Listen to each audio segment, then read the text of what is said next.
2002년 7월 12일 새벽 2시 50분경 영국 본머스의 셸본 로드. 모두가 잠든 이 조용한 마을에 벼랑간 시끄러운 소리가 울려 퍼집니다.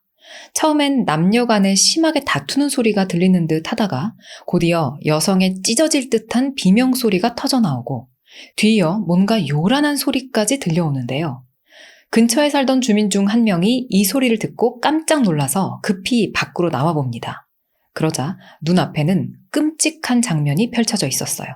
길가에 웬 동양계 젊은 여성이 심하게 피를 흘린 채 가로등에 기대어 쓰러져 있는 거예요. 쓰러진 이 여성은 주민을 보자 힘겹게 마스크를 쓴 남자가 뒤에서 공격을 하고 도망갔다라는 말을 겨우 뱉은 뒤 그만 의식을 잃고 맙니다. 그녀는 곧바로 병원으로 이송됐지만 안타깝게도 오전 3시 40분 병원에서 사망했어요. 경찰 조사 결과 사망한 피해자의 등 뒤에서 총 3개의 자상이 발견됐는데 칼로 찌른 힘이 너무 강해서 늑골까지 골절된 상태였습니다. 사인은 자상에 의한 폐와 주요 정맥 손상 그리고 과다출혈로 밝혀졌어요. 그 자상의 깊이를 고려했을 때 흉기는 대략 14에서 15cm 길이의 한쪽 면만 날이 있는 칼로 추정됐습니다.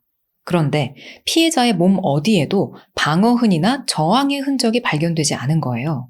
따라서 이 피해 여성은 공격받을 당시에 범인의 존재를 인지하지 못한 채 무방비 상태에서 등 뒤에 칼을 맞은 것으로 판단됐습니다. 사망자의 신원을 확인한 결과 피해 여성은 부산 출신의 26살 한국인 여성 신종옥 씨로 밝혀졌어요. 이 신 씨는 한국에 있을 때 부경대 무역학과를 졸업한 뒤 영어를 배우기 위해서 영국 본머스로 어학 연수를 온 상태였습니다. 그녀가 지내고 있던 이곳 본머스는 런던에서 차로 약 2시간 정도 떨어진 남부의 해안 도시로 아름다운 해변과 화창한 날씨, 런던에 비해 저렴한 생활비 덕분에 외국 학생들한테 어학연수 지역으로 인기가 많은 곳이었어요. 신 씨는 이곳에서 거주하면서 집에서 약 1km가 조금 넘는 곳에 위치한 어학교에 다니며 영어를 배우고 있었죠. 그녀는 낮에는 영어 수업을 듣고 오후와 주말에는 아르바이트로 맨해튼 은행에서는 청소, 또 맨지스 호텔에서는 객실 관리 일을 해왔다고 합니다. 신종옥 씨는 이름의 끝자인 옥을 따서 옥키로도 불렸다고 해요. 여러 친구들하고 두루두루 친하게 잘 지냈고 예쁜 외모 덕분에 학교 남학생들로부터도 인기가 많았어요. 볼 때는 항상 웃는 모습 많이 보였던 것 같고 외국 친구랑도 항상 이야기하고 웃고 이런 모습을 일할 때 많이 보였던 것 같아요. 그녀에게는 한국인 남자친구가 있었는데 이 두 사람은 올 초에 헤어진 상태였습니다. 결별의 이유까진 알려지지 않았지만 신 씨가 이별을 통보했고 당시 그 남성이 심하게 화를 냈다는 소문이 나돌기도 했어요. 사건이 발생하기 전 11일 밤 신 씨는 학교 시험을 마친 뒤 친구들과 놀러 나갔습니다. 와인바와 나이트클럽에 갔다가 12일 새벽 2시 7분쯤 클럽에서 나왔죠. 그녀의 집까지는 약 2km가 조금 넘는 거리, 걸어서 약 30분 정도 소요되는 곳이었는데요. 여름밤이라 기온도 선선해서 걷기 좋은 날씨였기 때문에 신 씨는 같은 방향으로 가는 친구와 함께 집 쪽으로 향했습니다. 그러다 친구와 헤어진 후 집까지 얼마 남지 않은 말베스버리 파크로드를 혼자서 걷고 있던 중에 이처럼 불행히도 괴한의 공격을 받은 것으로 추정됐어요. 나중에 알려진 일이지만 신 씨는 변을 당하기 불과 1시간 30여 분 전인 12일 새벽 1시 25분쯤 남동생 앞으로 가족들 잘 있냐 하고 안부를 묻는 이메일을 보냈었다고 합니다. 이건 딸이 해외에서 처참하게 죽임을 당했다는 비보를 전해들은 신 씨의 아버지가 언론 인터뷰에서 직접 밝혔던 내용이에요. 자, 이제 범인을 빨리 찾아야겠죠? 경찰은 사건 발생 직후 즉각 현장을 봉쇄하고 현장 수색과 목격자 탐문에 전력을 다합니다. 이 사건 현장에서는 신 씨가 흘린 피와 옷가지 외에는 흉기라든가 범인을 특정할 만한 어떤 증거도 발견되지 않았어요. 사건 현장에 떨어져 있던 신 씨의 핸드백에서도 없어진 물건은 따로 없었습니다. 이후 부검이나 주변의 CCTV 조사에서도 역시 별다른 단서가 확인되지 않았고요. 다만 신 씨가 쓰러진 곳 옆에 특이하게도 여성의 머리카락 뭉치가 놓여 있었습니다. 그런데 분석 결과 이 머리카락은 신 씨의 것이 아니었어요. 이후 조사를 해보니까 그 머리카락 뭉치는 현장 근처에 거주하는 한 여성의 것인 걸로 밝혀졌는데요. 그 여성이 미용사를 집으로 불러서 머리를 손질한 후에 쓰레기통에 머리카락 뭉치를 버렸는데 그게 바람에 날려서 하필 사고 현장에 떨어진 게 아닐까 하고 추정이 됐습니다. 경찰은 신 씨의 숙소도 살펴보는데요. 방 안은 잘 정돈된 상태였고 이상한 점은 딱히 없었습니다. 다만 한 가지, 그녀가 호텔에서 아르바이트할 때 입었었던 작업복이 있는데 그 작업복 주머니에서 영어로 사랑하는 당신, 좋은 하루 보내세요, L, 알파벳 L이라는 문구가 적힌 호텔 메모지가 발견됐어요. 하지만 경찰은 신 씨 본인이 이 쪽지를 받은 건지 아니면 그녀가 객실 청소를 하던 중에 룸에 남아있었던 종이를 버리려고 무심코 작업복에 집어넣었는지는 확인할 수가 없었습니다. 탐문 조사에서는 여러분도 앞서 들으셨던 것처럼 밤에 남녀가 다투는 소리, 외국인 억양의 남자 목소리가 들렸고 이후 여성의 비명이 들렸다라고 일부 주민이 증언을 했습니다. 또 근처를 지나던 버스기사는 눈 부분이 뚫린 바라클라바를 쓴 백인 남성이 자전거를 타고 지나가는 걸 봤는데 여름에 바라클라바를 쓴 게 좀 이상해서 기억에 남았다라고 진술하기도 했죠.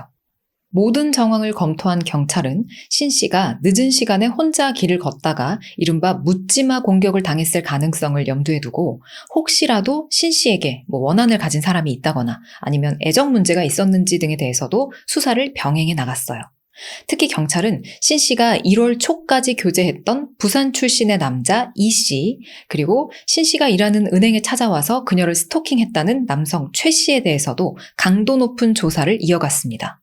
하지만 이 두 사람의 알리바이가 확인이 됐고 별다른 혐의점이 나오지 않아서 그들은 수사 대상에서 배제됐어요.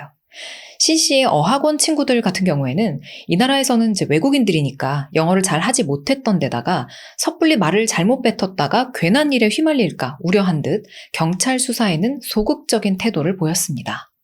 그렇게 사건 발생 40여일이 지난 8월 22일, 매춘부이자 마약 중독자인 20대 중반의 여성 베벌리가 이 지역의 한 상점에서 도둑질을 하다가 경찰에 붙잡히는 일이 있었어요. 그런데 조사를 받던 이 베벌리가 자신이 신 씨의 사망 사건에 대해서 뭔가 알고 있다고 얘기를 하는 거예요. 그녀는 알고 있는 사실을 제보하는 조건으로 자기 범죄에 대한 거래를 요구합니다. 그러니까 처벌 수위를 좀 낮춰달라는 거였죠. 수사에 별다른 진전이 없었던 상황이라 경찰은 그녀의 제안을 받아들였어요. 그리고 베벌리는 그날의 일을 덤덤히 털어놓기 시작합니다. 베벌리는 사건이 발생한 12일 새벽 운전을 하고 가다가 전부터 알고 지냈던 마약 중독자 남성 3명, 오마르, 니콜라스, 델로이를 만났어요. 이 세 남성은 그냥 오마르와 그 일당들이라고 기억을 해주시면 됩니다.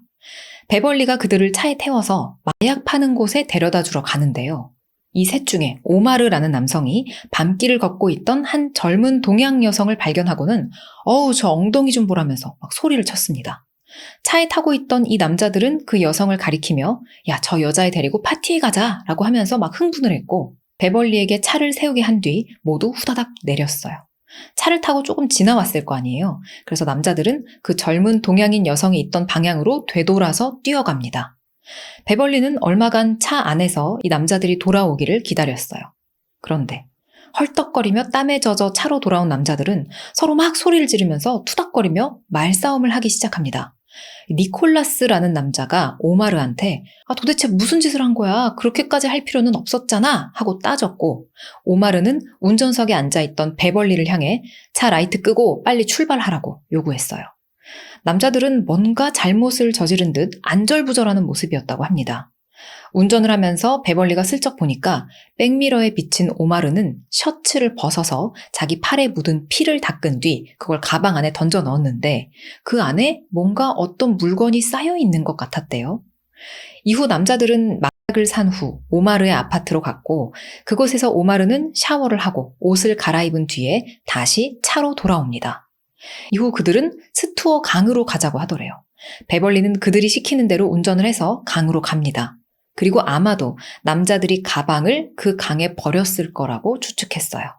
이 베벌리의 말에 따르면 남자들이 중간에 자신을 폭행하기도 했는데 그들 모두 칼을 가지고 있어서 혹시라도 자신을 해칠까봐 무서워서 그들이 원하는 대로 했다고 경찰에 진술을 합니다. 또한 베벌리는 남자들을 차로 데려다 준 게 본인이었기 때문에 자기도 어쩌면 이 사건에 뭔가 연루된 걸로 의심받을까봐 걱정이 됐다면서 희생된 신 씨에게 죄책감을 느낀다라고 털어놨어요.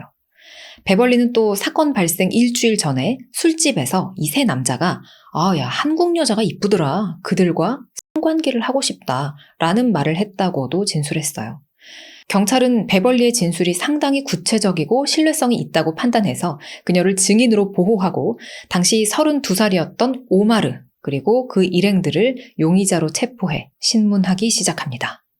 영국 남서부 휴양도시 본머스에서 지난달 12일 발생했던 한국 여자 어학연수생 신정옥 씨 피살 사건과 관련해 현지인 남자 한 명이 신 씨 살인 혐의로 체포됐습니다. 영국 도시경찰은 사건을 수사 중인 형사들이 나이 30살의 현지인 남자 한 명을 신 씨 살인 혐의로 체포해 수사를 벌이고 있다고 발표했습니다. 사실 경찰은 마약 중독자이자 전과자였던 오마르와 그의 일행들을 이미 오래전부터 잘 알고 있었어요. 이 오마르라는 남자는 모로코 출신 이주자의 자식으로 어린 시절부터 난독증으로 학업에 어려움을 겪었습니다. 학교에서 친구들과 자주 싸우거나 친구의 물건을 훔치는 등 문제를 일으켜왔어요. 결국 그는 학교를 그만두고 불량배들하고 어울리면서 마약에 손을 대기 시작합니다. 돈이 필요했던 그는 도둑질을 일삼았고 20대 초반에 이미 수십 건의 유죄 판결을 받았어요. 그를 담당했던 판사는 이렇게 범죄를 일으키고 다니면 언젠가는 사람도 죽일 수 있다라면서 그에게 경고한 적도 있었답니다. 경찰서에 와서 조사를 받던 오마르는 나는 신 씨를 모른다 라면서 한국 여자에 대해서 얘기하고 그런 적도 없다고 주장했어요. 정확한 알리바이와 장소를 묻는 경찰의 질문에는 마약을 한 환각 상태라서 자기가 뭘 했었는지 어디에 있었는지는 잘 모르겠다고 답변을 합니다. 경찰이 듣기에 오마르의 진술은 일관되지 않았고 함께 있던 그의 일행들도 마찬가지였어요. 처음에는 집에 있었다고 했다가 차가 인근에 주차된 것이 확인되자 진술을 번복하기도 합니다. 근데 문제는 제보를 한 베벌리도 그렇고 이용의자 오마르와 그 일행 모두 마약 중독자들이어서 이들의 진술이 증거로서의 신뢰성을 갖기가 좀 어려웠다는 점인데요. 경찰은 그들의 진술 외에 물리적 증거를 찾기 위해서 남자들이 가방을 버렸다는 그 강가 주변과 그들의 집, 또 베벌리가 운전한 차까지 샅샅이 수색을 했지만 안타깝게도 흉기나 옷, 가방 등의 유의미한 증거는 끝까지 발견되지 않았습니다. 이로 인해 재판이 열렸을 때 증언의 신뢰성이 있느냐 그리고 물증이 있느냐 여부가 검찰과 변호인 간의 치열한 쟁점이 됐어요. 검찰은 주요 증인인 베벌리가 사건 당일 신 씨로 추정되는 동양인 여성을 목격했고 오마르와 그의 일행을 차에서 내려줬으며 그 남자들이 돌아와서 차 안에서 대화한 내용과 피를 닦는 모습까지 아주 구체적으로 기억하고 있다면서 베벌리 증언의 구체성과 신뢰성을 강조합니다. 또 검찰 측의 증인으로 나온 다른 사람들도 오마르의 손과 옷에 피가 묻은 것을 봤다고 증언하기도 해요. 하지만 오마르의 변호인 측은 베벌리도 마약 중독자다. 그리고 도둑질을 하다가 검거된 이후에 이 사건에 대해 제보한 걸 보면 자기 범죄를 덮기 위한 거래를 하느라고 아마 거짓 증언을 하고 있을 가능성이 크다고 주장을 합니다. 특히 오마르의 행적을 증언한 증인들 역시 대부분이 마약 중독자로 그들의 말이 오락가락하고 일관되지 않아서 그 증언을 신뢰할 수 없다고 지적했어요. 이 와중에 또 다른 일부 증인들은 재판장 밖에서 경찰이 자신들에게 거짓 진술을 강요했다고 주장하기도 합니다. 자, 결국 직접 증거가 없는 상태에서 증언의 신뢰성마저 의심받자 배심원들의 의견이 엇갈리면서 합의를 이루지 못해 불일치 배심이 이루어졌어요. 쉽게 말해서 이 재판은 무효 처리가 됐고 다음 해 2004년 2차 재판이 시작됩니다. 여기서도 또다시 증거 부족과 증언의 신뢰성 문제가 제기됐는데 특히 베벌리는 오마르를 내려줬다는 장소나 피 묻은 옷을 봤다는 진술에 있어서 1차 재판하고 다른 증언을 하기도 해요. 진술 내용이 좀 바뀐 거죠. 이를 두고 검찰은 마약 복용에 따른 일부 기억력의 문제일 뿐이다 라고 그냥 대수롭지 않게 여겼지만 변호인은 입장이 달랐습니다. 이거 봐라. 증언이 일관성이 없고 불확실하지 않냐 하면서 역시 증언의 신뢰성을 끝까지 문제 삼았습니다. 이렇게 1심과 마찬가지로 이번에도 혐의에 대한 유무죄 결정이 내려지지 못한 채 미결정 심리로 또다시 재판이 종료됐어요. 자, 이게 어떻게 결론이 날지 궁금하시죠? 2005년 3차 재판이 열립니다. 검찰은 이번엔 증인 베벌리로 하여금 오마르가 차에서 내려 신 씨에게 접근했다라고 조금 더 구체적으로 증언하게 했지만 역시나 변호인은 지난번 재판에서 주장을 했던 대로 이거 다 정황 증거일 뿐이다. 또 베벌리랑 증인들, 이 마약 중독자들 증언 신뢰할 수 없다 하고 비난합니다. 더욱이 경찰이 오마르를 범인으로 만들기 위해서 증거를 조작하고 증인들한테 거짓 증언을 강요했다고 주장하는데요. 아까 일부 증인들이 왜 경찰로부터 거짓 증언 압박을 받았다라고 얘기하기도 했었죠. 변호인은 또 경찰이 오마르한테만 집중을 하느라고 또 다른 유력한 용의자 다닐로에 대한 수사를 제대로 하지 않았다면서 그 사람이 진범일 가능성도 제기했어요. 자, 여기서 변호인이 언급한 다닐로라는 자는 오마르 일행이 아닙니다. 아예 상관없는 그냥 다른 사람이에요. 그는 이탈리아 출신으로 1993년 경찰의 용의선상에 올랐던 적이 있는 인물입니다. 그가 이탈리아에 있을 때 16살의 엘리사라는 한 소녀가 실종됐는데 이 소녀가 사라지기 전 이 다닐로하고 만나기로 했었다는 게 드러났거든요. 실종된 엘리사가 결국 살해됐다고 여겨지는 이 사건에서 이탈리아 경찰은 다닐로를 주 용의자로 지목했지만 시신이라든가 다른 물리적 증거를 확보하지 못해서 사건은 결국 미제로 남아 있었어요. 그런데 다닐로가 2002년 5월 영국 본머스로 이주해 온 지 2달 만에 그의 집에서 딱 3블록밖에 떨어져 있지 않은 곳에서 신 씨가 사망을 한 거죠. 이탈리아 경찰은 신 씨의 살인사건 소식을 접한 뒤 영국 경찰한테 저 다닐로라는 남자 정신적으로 불안정하고 폭력적인 성향을 가졌다. 아마도 그가 신 씨를 살해했을 가능성이 있다 하고 조언을 해줍니다. 이걸 듣고 영국 경찰은 다닐로를 조사했지만 그의 여자친구가 사건 발생 시각에 그와 함께 있었다는 알리바이를 확인해주자 다닐로를 용의선상에서 배제하고 오마르를 조사하는 데만 수사력을 집중했었던 거예요.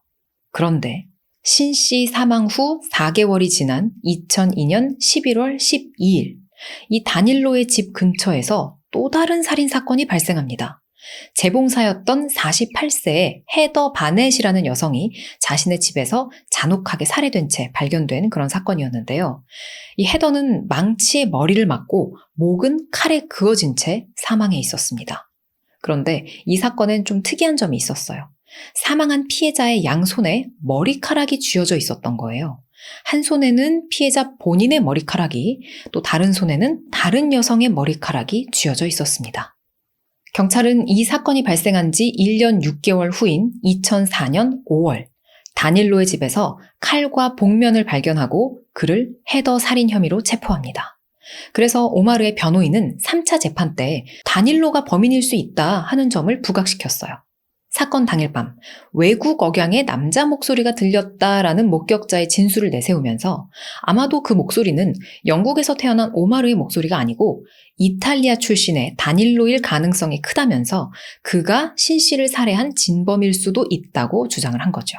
CCTV나 DNA와 같은 증거가 부족한 점, 마약 중독자 증언의 신뢰성이 떨어진다는 점, 다른 진범이 있을 가능성이 있는 점 등 많은 문제에도 불구하고 3차 재판에서는 배심원들이 결국 오마르의 유죄를 인정합니다. 핵심 증인 베벌리의 증언이 충분히 구체적이기도 했고요. 또 60건에 달하는 전과를 지닌 마약 중독자 오마르에 대한 선입견이 작용했을 수도 있고요. 게다가 같은 혐의로 3번이나 재판을 진행하는 데 따른 부담감이 작용한 것으로도 보입니다. 결국 2년 6개월여간의 지루한 법정 공방 끝에 재판부는 최소 20년의 형기를 채워야 하는 종신형을 선고합니다. 오마르는 끝까지 나는 무죄다, 나는 살인을 저지르지 않았다 라며 결백을 주장했지만 항소도 기각이 되면서 사건은 이렇게 마무리된 것 같았어요. 그런데 다닐로가 헤더 살인 혐의로 재판을 받고 있던 중에 실종됐던 엘리사의 시신이 17년 만인 2010년 3월 가톨릭 교회 지붕을 수리하던 인부들에 의해서 발견됩니다. 엘리사, 누군지 기억하시죠? 다닐로가 예전에 만나기로 했었다가 실종됐다는 그 16살 소녀였죠. 이탈리아 경찰은 이 엘리사가 칼에 찔려 사망했고 머리카락 한 움큼이 잘려 그녀의 손에 놓여 있었으며 그녀의 몸에서 다닐로가 범인임을 나타내는 DNA와 기타 증거를 확인했다고 발표합니다. 또한 경찰은 다닐로가 항상 가위를 소지하고 다녔으며 과거에도 여러 번 버스나 전철 등에서 여성들의 머리카락을 자르려고 했었다면서 그를 머리카락 패티시 성애자로 판단했어요. 하지만 다닐로가 당시 영국에서 살인죄로 재판이 진행되고 있던 상태였기 때문에 이탈리아는 그의 신병 인도를 요청할 수가 없었습니다. 그리고 다음 해인 2011년 다닐로는 헤더 살인 혐의에 대한 유죄가 인정돼서 영국에서 종신형을 선고받았어요. 만약 그가 몇십 년 후 가석방을 받아 조기 출소하게 된다면 그는 이탈리아로 즉시 송환돼 엘리사 살인 혐의에 대한 추가 재판을 받게 될 겁니다. 이 다닐로의 소식을 들은 오마르의 가족들은 다닐로가 신 씨를 살해한 진짜 범인이라며 재심을 요청했어요. 그리고 2021년 BBC 또한 특집으로 신 씨 살해범으로 지목된 오마르 사건을 다루면서 그가 범인이 아닐 수도 있다는 의문을 제기하기도 합니다. 이 방송에서는 오마르의 재판에 나온 17명의 증인 중 12명이 마약 중독자로 그들의 증언의 신뢰성이 떨어지고 일부 증인들은 경찰로부터 거짓 증언을 강요받았다고 밝혔어요.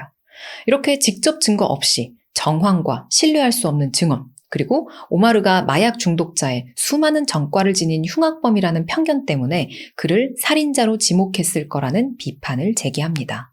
특히 용의선상에 올랐지만 제대로 수사를 받지 않았던 다닐로가 범인일 가능성을 제시하면서 살해당한 3명의 여성, 엘리사, 헤더, 그리고 신 씨의 사건에 유사한 공통점이 있다고 밝혔어요.